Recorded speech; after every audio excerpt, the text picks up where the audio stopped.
Survivors and lawyers arrived at the court in Paris for the verdicts at the end of the trial into the January 2015 attacks. Judges found 14 people guilty of helping 3 gunmen who killed 17 people in the city. They were handed sentences of between 4 and 30 years. 3 were tried in absentia. We are happy that in our country, when faced with terrorism, the justice system works and the perpetrators were condemned. A lawyer for one of the defendants called the verdicts disappointing. It's not very satisfying for the victims. Yes, sentences have been given, but what the victims wanted was to know who were the real perpetrators, because it certainly wasn't those in the court. Saeed and Sharif Kouachi shot dead staff in the offices of Charlie Hebdo and a policeman outside.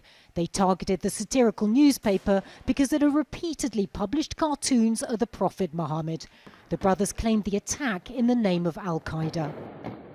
In the following days, Ahmadi Coulibaly, who had pledged allegiance to ISIL, shot dead a policewoman and 4 Jewish people in a kosher supermarket.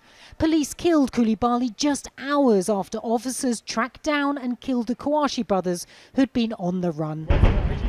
For survivors of the attacks and relatives of the victims, the past 3.5 months in court have been an emotional and harrowing experience.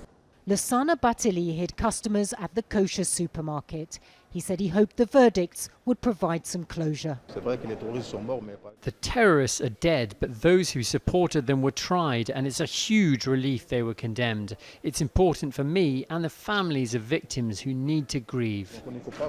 The judge said that without the logistical support of those found guilty, the gunmen would not have been able to carry out their crimes. The defendants have been given 10 days to appeal. Natacha, Butler, Al Jazeera, Paris.